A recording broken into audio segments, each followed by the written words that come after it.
Hello and welcome everybody to the Politics Extra for Monday, February 19th, 2024. Your old pal Justin Robert Young joining you here in Austin, Texas for now. I don't know exactly how many of these we are going to be doing from our Central Texas headquarters because I am on the road this week. The border at the beginning of the week, and then I'm in South Carolina for the final run up to that all-important, clarifying first in the South primary, one that started out as looking out not great for Nikki Haley and has ended up looking even worse. Nikki Haley was in Texas this weekend. She was campaigning in Dallas and San Antonio.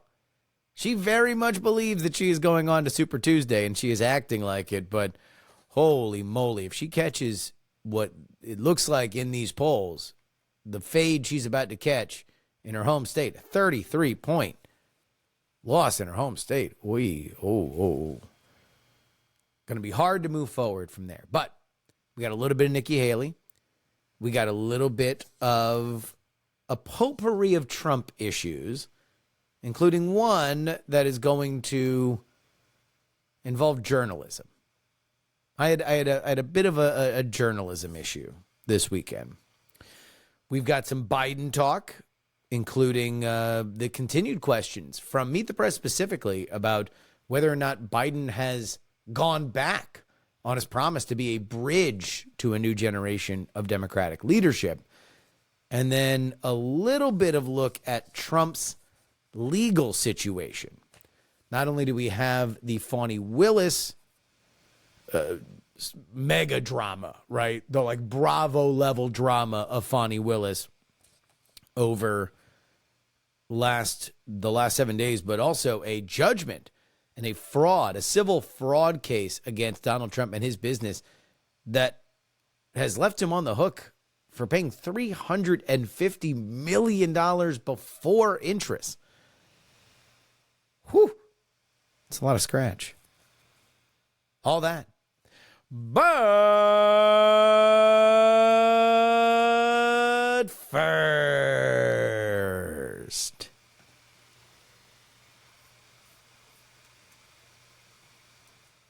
Nikki Haley's been tough. She has been a longtime ally of yours, not so much anymore. Her son, her adult son, Nayland, has referred to you as Judas. For endorsing former President Donald Trump. What's your response to Nayland Haley and to Nikki Haley, who has not really disavowed that comment, though she's kind of shushed her son from time to time? Well, here's what I would say. Politics makes people and their families desperate. It's unfortunate for a person with the high caliber of an individual that she has been to stoop down to having her and her family refer to me or anyone else as Judas Iscariot or any other name calling. But it's not about me, frankly. It's about the American people. So I hope that they get back to focusing on the underlying issues. But until then, speaking of that, Senator, should former President Trump to be forgiving in that process. And just final thing here, speaking of name calling, you say focus on the issues. Should former President Trump stop calling Ambassador Haley Birdbrain?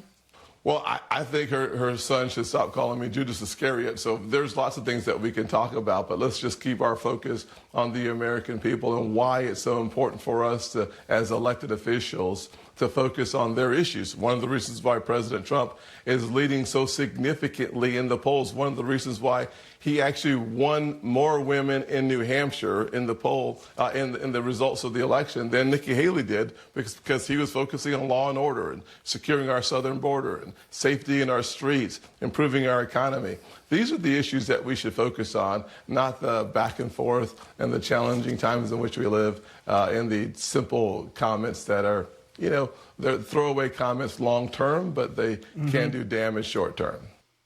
That is Senator Tim Scott.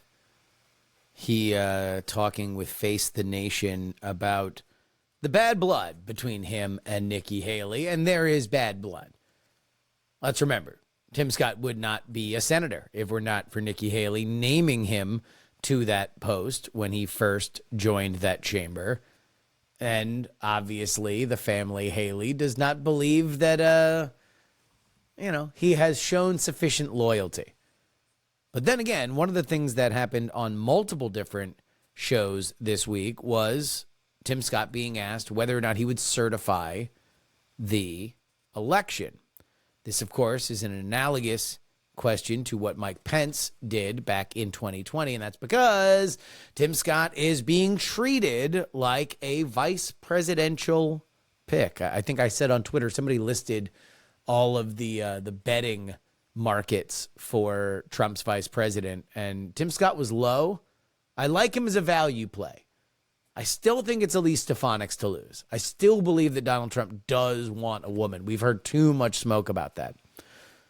But speaking of reports, I want to get into this. This is from Meet the Press, and they're going to talk about a story that was very much in the news this week. Here, go ahead and listen to this clip.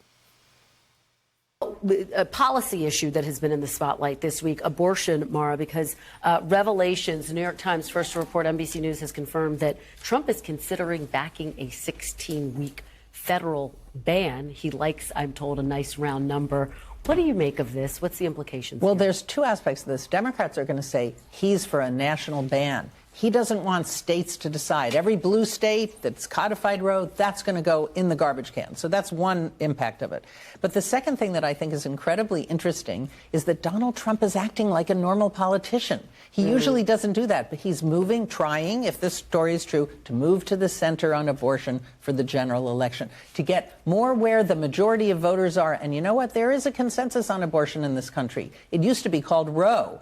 16 weeks is a little earlier than Roe, but people want abortion to either be mostly legal with some exceptions or mostly illegal with some exemptions. So here we go. That was Mara Liaison. She is an NPR reporter. But the article that they are referring to is a New York Times article by Maggie Haberman and Jonathan Swan. And look, they are about as plugged in to the Trump organization as you could possibly be plugged in. Maggie Haberman and Jonathan Swan, they know what they are talking about. I do not doubt that a 16-week with exceptions, so rape, incest, health of the mother, is likely being seriously talked about within Trump world. That would be about where Glenn Youngkin landed in the, blue but winnable by Republicans Virginia. It would be an absolute scandal in blue states, but I have no doubt that that's the case. Two things bother me about that article, though, because it's another unnamed source article. And I don't like it for two reasons. Number one, let's imagine that these are people that are leaking outside of the Trump campaign's purview. Let's imagine that it's some secondary and tertiary sources and the New York Times wants to run with it. We're treating this in the mainstream as if that's the reality, that's as if Trump said it. But Trump didn't say it. It got reported in the New York Times as people who were around Trump. Now let's go the other way. Let's say that this is a trial balloon. This is a trial balloon by Trump's campaign, and they are actively working with and using these reporters by giving them a scoop to see how people react to it. Essentially, it's the Trump campaign trying to find out whether or not the more hardcore pro-life right will be mad at them. Even then, I'm upset. Why is the New York Times out and out doing the bidding of a campaign? Now, if you took that information and you went to go ask these pro-life groups and you said, this is what we have heard, how would you say? Now it's a different story. But this idea that we are treating reports about the Trump campaign as fact was something that I hoped because it had kind of died down since he got out of office, and it was among the worst parts of where journalism went during Trump, which was the S-hole countries, 24 hours, that kind of stuff, where we're just taking a report that we have no idea whether or not it's exactly real, whether or not it has context to it, whatever. And we're just taking it as fact. And again, Maggie Haberman, Jonathan Swan, this might be coming right from the Trump team. And even then, boy, do I not love it. This is on ABC's This Week. Nikki Haley, the one who is facing Trump head on, has some choice words about what's happening with the RNC, the Republican National Committee. I'll give you more context from my perspective on the other side of this. As you have talked about as well, Trump is engineering a takeover of the Republican National Committee, and he wants to make his daughter-in-law the co-chair. I want to play something that Laura Trump had to say about the role of the RNC. Every single penny will go to the number one and the only job of the RNC. That is electing Donald J. Trump as President of the United States. So is that the one and only job of the RNC? Electing Donald Trump President of the United States? Is that where every penny should go? I assume you don't agree with that. I mean, it should be a wake-up call for Republicans all over this country. I mean, you look at the fact that we saw in his campaign reports that he used $50 million of campaign contributions to pay for his personal court cases. Then he tried to get the RNC to name him the presumptive nominee. We don't anoint kings in America. So when he got pushback on that, they started to walk it back. Now he's trying to control the RNC by putting his daughter-in-law as the co-chair and putting his campaign manager as the director of operations. Now, when you look at that, the part I worry about is the RNC is now going to be the piggy bank for Trump's legal fees. The RNC is almost broke already. Now you go and see he's looking for other avenues to pay his legal fees. The RNC, you can hang up winning the House and the Senate or having any resources for us to win any other races if all they're doing is thinking about how they're going to pay his court fees. And this is what I'm talking about. This is the fact. I voted for Donald Trump twice. I was proud to serve America in his administration. But we have got to right the ship in this country. 70% of Americans have said they don't want Donald Trump or Joe Biden to be their only choices. 59% of Americans have said Donald Trump is too old and Joe Biden's too old to run for president. We need a new generational leader that's not distracted by court cases, that's not filled with vengeance towards our enemies, that's not in the drama, someone that goes and takes out the politics in our agencies, someone who stops the wasteful spending in America, someone who gets our kids reading again and goes back to the basics in education, someone who secures our borders with no more excuses, someone who brings law and order back to our country, and someone who can make a strong America that prevents wars that we can all be proud of. That's what I am trying to do. And that's what I think Americans want as we go forward. And that's why I think this primary is so important. And there's Nikki Haley. Okay, so a few things here. Number one, this is an awkward conversation to have with Nikki Haley because she's part of the reason why it's awkward. There is a strong case to be made electorally that Nikki Haley shouldn't be in this race anymore. She's still young. She's got a great resume. I think she distinguished herself and acquitted herself very well on the campaign trail this session. Take your wins. Take your higher profile. You did challenge Trump. You were the one who, you were not too hot like Chris Christie. You weren't too cold like Ron DeSantis. You were just right enough to make it into some kind of contest in a cycle where Donald Trump was by and far and wide the pick of the Republicans. So since there is that argument, it is closer to career suicide to lose your home state by 30 than it is to get out, okay? Then this is the process with the Republican National Committee that normally happens. And that is the committee binds itself with the nominee's campaign so they are not operating with a right-hand, left-hand dynamic. That happens all the time. Now, oftentimes, the head of the RNC stays the head of the RNC because the RNC, until very recently, was the model of stability. You would want somebody who knew everybody to run it. It was its own brand of keeping everything together. So a few things are happening at once. Number one, Ronna McDaniel has been not very popular, especially since there's been 2 cycles now where the Republicans have underperformed. There is a very embarrassing sheet of how much money was being spent out of the RNC, how much they were not spending on things that are blocking and tackling, X's and O's, stuff that a national party should spend money on, like voter registration, file management, that kind of stuff. So you have these 2 things. The fact that normally the presumptive nominee starts taking more control or binding their campaign to the RNC, and the fact that Ronna McDaniel was not popular and she kind of got pushed out. That's why we're in this situation where we're in. Now, Nikki Haley is not wrong when she says that Donald Trump is spending a lot of money on legal fees. He is spending a lot of money on legal fees.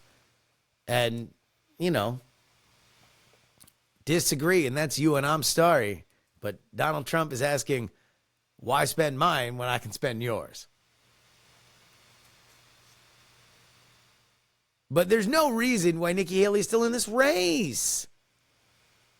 You know, she's pretending like she's going to have momentum going into Super Tuesday when Texas and California are going to effectively decide the delegate path here, when she's going to get her clock cleaned in South Carolina.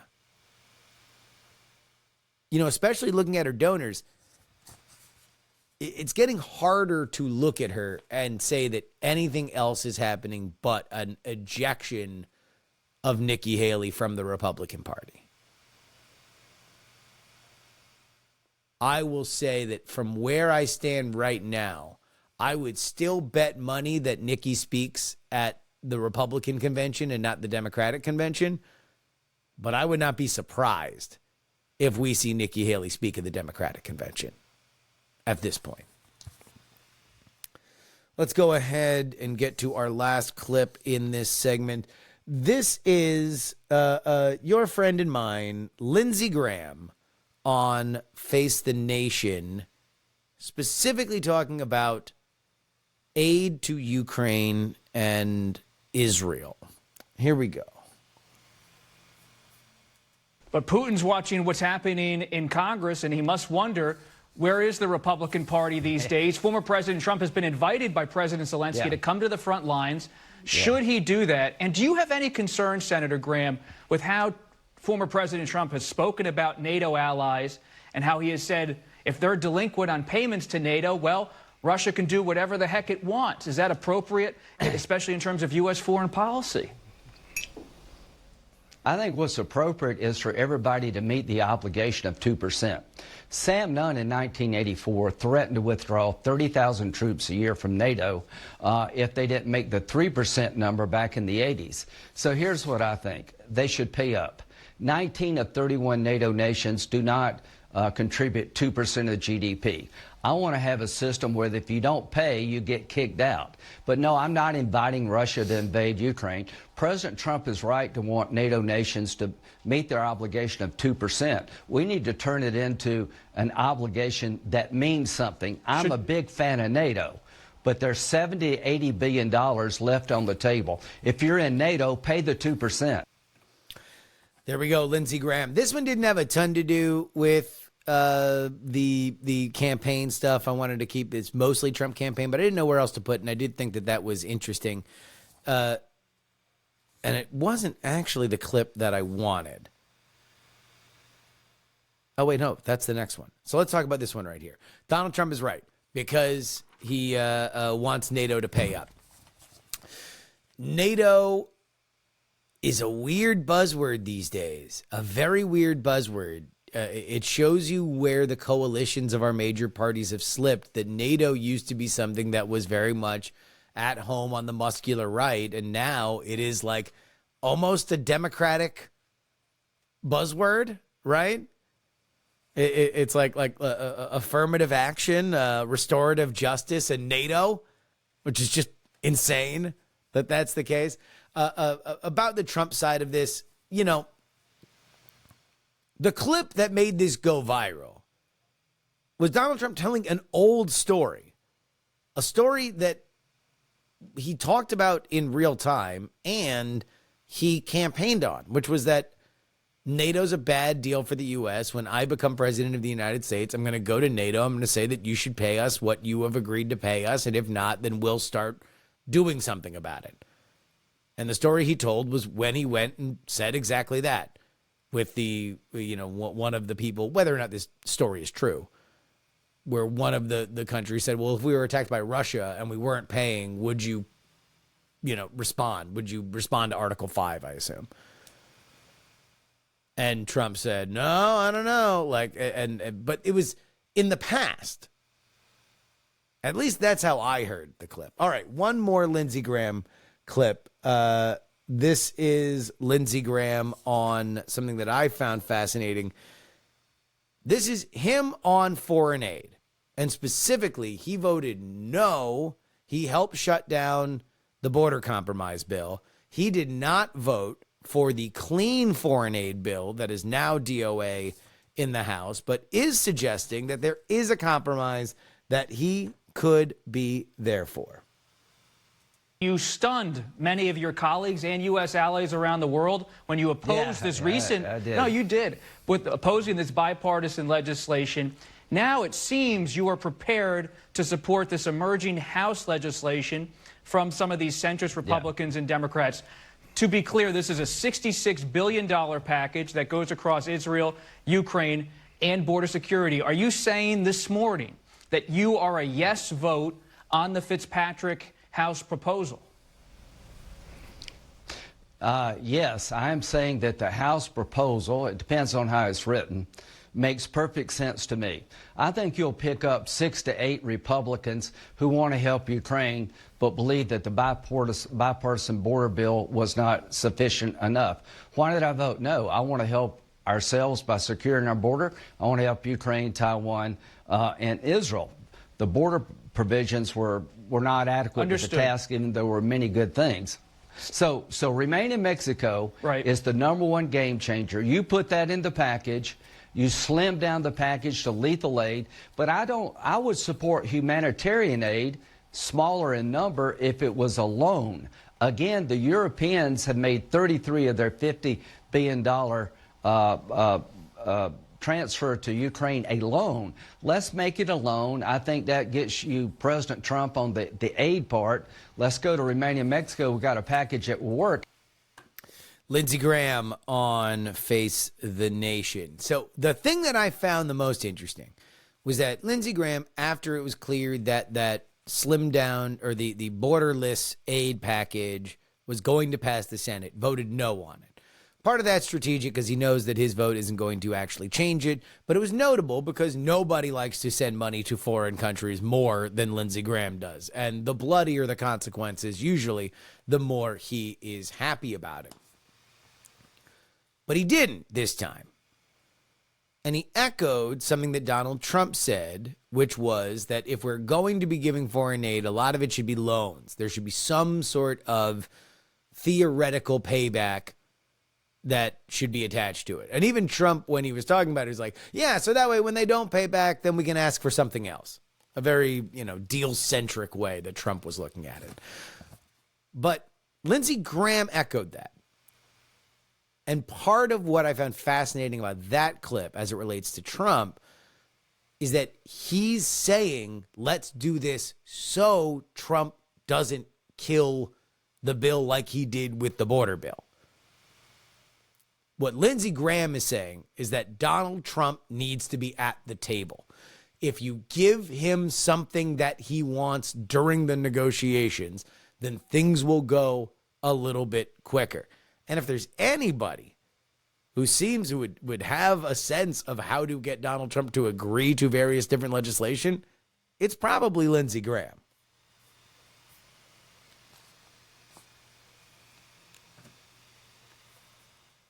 Senator, let me just follow up with you a little bit here, because you cite those figures on the economy, and yet the vast majority of Americans say they are not feeling it when it comes to the economy. They give President Biden low marks on the economy. It's not resonating with voters. Why do you think? You obviously ran against President Biden in 2020. He promised that essentially he would build a bridge to the next generation. Do you think it's time to pass the torch? Again, I'm a believer in President Biden because I believe he is a good moral person that has the backs of the people of this country. And just the examples I cited is time and time again, people have sided with that over election deniers and the like. So I'm proud to be supporting Joe Biden for president. As far as the challenges are real. And that is why not just President Biden, but many of us in the Senate have been leading the way in bringing down costs. You've got to not just talk the talk voters don't to feel take it, on the Senator. pharmaceutical Voters companies. say You actually don't have to feel pass it. the Why? bill, which we have done. That is Amy Klobuchar on Meet the Press, essentially saying that, everything's fine, guys. Everything's fine. Everything's fine. Joe Biden has he has the backs of the American people. I'm going to preview a take that I'm going to have soon. But I'm actually so to the end of the It's Jover discourse that I might be talking myself into, I think Joe Biden's going to win the election. I don't know quite how to process my feelings on this, but we are talking about the Biden administration or the Biden campaign like it is absolutely dead. Like he is just, it is totally, the wheels have fallen off, nuts and bolts all over the roadside, motor oil everywhere. Like this is totally done. It's not totally done. Joe Biden is historically still a favorite to win re-election because most times sitting presidents win re-elections. And I think that last time a sitting president would have won re-election in 2020 if COVID hadn't happened. So I just want to flag that. And I want that to be clear in all of my coverage. Now, when I point out problems that Biden 2024 has, or I point out that these things are happening and I wouldn't have done them, or I don't know why they're doing it, and every element of me being baffled by them remains, but I'm not going to go, I feel like I might need to just still pick Joe Biden to win. Because I want people to understand that's still the most likely thing to happen right now. Now, if we start seeing Trump nationally like 5-6 points ahead, granted, right now you love everything you're seeing on the dials if you're Trump. You hate everything you see on the dials if you're Biden. But you're not a million miles behind, right? You're just a little bit behind. Okay, here is some more Biden chatter. This is Fox News Sunday. It is Senator from Colorado, Michael Bennett, on recent Biden polls. Okay, as we stay in the Middle East, I want to bring up a couple of new polls we have this week. And we asked voters out there, do you think President Biden or President Trump is better equipped to handle? Who do you trust to handle more this Israel-Hamas split, this conflict? Michigan voters give Trump an 8-point advantage. North Carolina voters give President Trump a 15-point advantage. And those results come on the heels of an NBC News poll that says this: 3/4 of voters, including half of Democrats, say they have concerns about President Biden's mental and physical health. And those numbers are before the Her report came out. So what do you say to a vast majority of Americans who worry that President Biden is not up to handling these issues? Well, what I say on that is that President Biden is going to have to go out and litigate this election. Obviously, his age is going to be an issue in the election, but I think he's going to be able to run not just on the domestic accomplishments that he's had and an economy that's getting better every day, but also the foreign policy coalition that he's put together in the wake of Russia's invasion of Ukraine. Obviously, you know, the situation in the Middle East is a grave one at the moment, and the American people, I think, are reacting quite understandably to the chaos that's there. The question I would ask if I were, and I will ask when I'm voting in November, is which of these presidents is more likely to bring more chaos, which is more likely to be able to work with allies around the world to bring a more enduring, if not peace, a path forward in the Middle East. That's eluded all of us for the last 70 years, and we need to do better than we've done. People in Palestine deserve to live a decent life. People in Israel deserve to live a decent life, and I hope America can be a stalwart ally as we move into a world with that two-state solution. Michael Bennett of Colorado on Fox News Sunday. I was positive about the Biden team a little bit ago. Let me be negative here. Michael Bennett just laid out why Biden's in trouble. Because you could even hear him in the way that he danced around it. You could even hear the way that he was talking about it, where he said, who is more likely to inject more chaos, to bring about, and then he stopped himself because Biden's problem is that it feels like what we thought Trump's foreign policy was going to be. We thought that by the end of 4 years, Donald Trump would have a more inflamed Israel and Palestine, have a land war in Europe where an aggressive Russia was taking what they wanted, have instability and fear in China and Taiwan. That's what we assumed was going to happen. And now Biden has that. And that's a hard thing to do when the only good thing or the best thing on your resume, if you are Joe Biden, is your leadership during the Ukraine situation. But it does make me wonder whether or not he's going to want to try to pull that into the station then before the election. You know, be there at the big signing. Or I don't know. Something that says peace. Something that says we're not fighting anymore. Because that is something that I do think going into this, it's going to be a drag on the ticket. If there's still conflict in Ukraine and Russia, which it by all accounts looks like there will be, if we're still, I mean, obviously we're never really far away from violence in Israel and Palestine, but if this particular incursion is still going, that would be over the year mark. You know, I don't think it'll be good for him. What I'm saying is I don't think it would be good.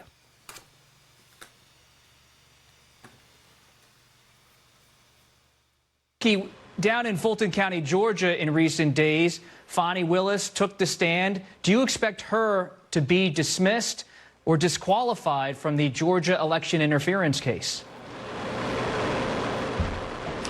Well, it was a salacious couple of days on television watching in a camera in the courtroom to hear about the personal, intimate relationship of District Attorney Fani Willis and the special prosecutor that she hired, who was her lover for a period of time. The salaciousness of this and the fact that she decided to testify when she was angry leads us to a point that it has probably hurt her credibility. The case will not be dismissed. I doubt that she will be disqualified. But ultimately, although she wins the motion, I would say that it could be said politically that the case then legally really becomes a loser.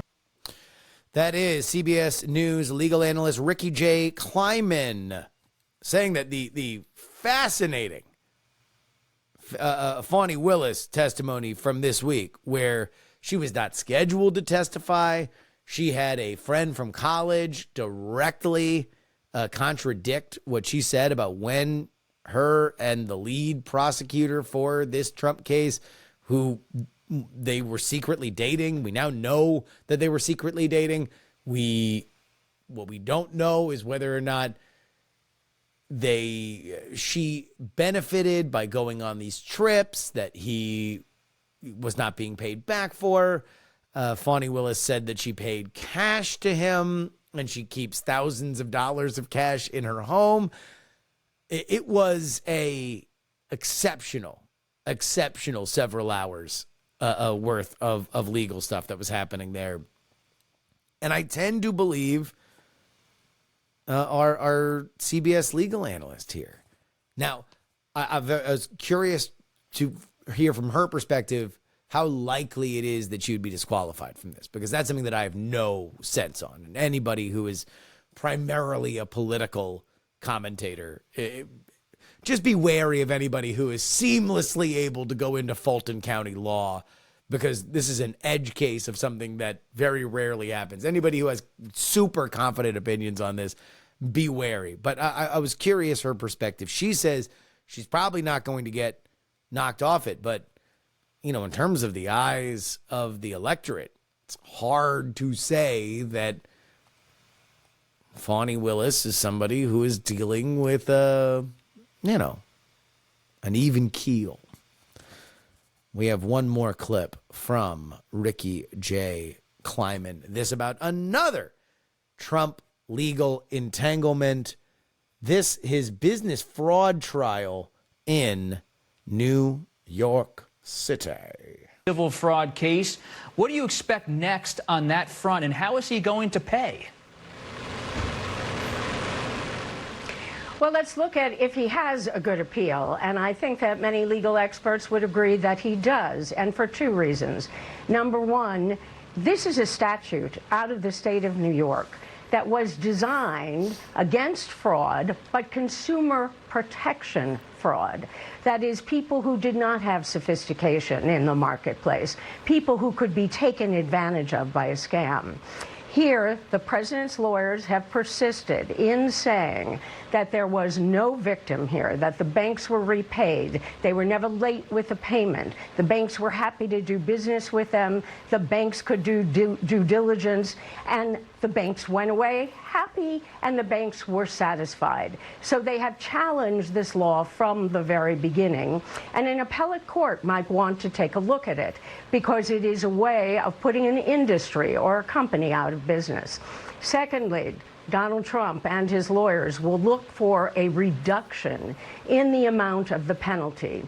The penalty is astronomical. When you look at how you go forward with an appeal, what you have to do is within 30 days either post the amount of the penalty up with interest, so it's 120% of the penalty. And we're really talking about something like $450 million to post. If you can't do that in cash, you're going to have to find assets that will be collateral for a surety company. This is a mighty task for financial advisors at dealing with Donald Trump and the organization to get the money or the bond for that appeal. If the appeal can't be docketed because of the money's going to have to be paid. That is, again, Ricky J. Kleiman of CBS Legal. So she seems bullish on the idea that Donald Trump has an appeal, but to get to the appeals process, he is going to need to put together part of the penalty that he was ordered to pay, which is, after interest, something like $500 million. $500 million. And this case centered around the idea that he was overinflating his worth, the worth of his properties, so he could get better loan terms. Now, again, the bank said they didn't care. They were happy with the process. They were happy with the payments. They would do business with Donald Trump again. Trump says, that this process is just something that everybody does, and that At the end of the day, you can't really put a price on what these things are worth because they're only worth what somebody else would pay them. And so that's why Mar-a-Lago is worth more than the Burj Khalifa. Because the president didn't live at Burj Khalifa. I don't know. That's the $350 million. It kind of reminded me of the Alex Jones verdict that came through, where it's like, the Alex Jones case was about, him saying things about Sandy Hook. And so that is obviously more odious than Donald Trump, even if he is maliciously lying to banks, but, not really securing anything other than better favorable loan terms. I mean, we're in a strange world where the politically motivated district attorney of New York City is, or the attorney general of the state of New York is fighting for the banks so we can go after the real villain. the Democratic AG and district attorneys are like, well, finally, we will protect the sweet, sweet, innocent banks so we can go after the real villain, Donald Trump. Crazy. And that'll wrap it up for us today. Politics Extra, your Sunday edition, brought to you by you. And if you are only listening to this on audio, hopefully, we were supposed to do a video version last week. It got screwed up, technical difficulties, but I think we got a pretty clean video version here for you. So you can go on Patreon and get the unlisted video. It's a good time. I think you guys are going to like it. It looked pretty good today. This week on the show, border episode on Wednesday. And then we will do a little bit of a check-in going into South Carolina, because then I'm on the road. Your Thursday late edition will be on the road in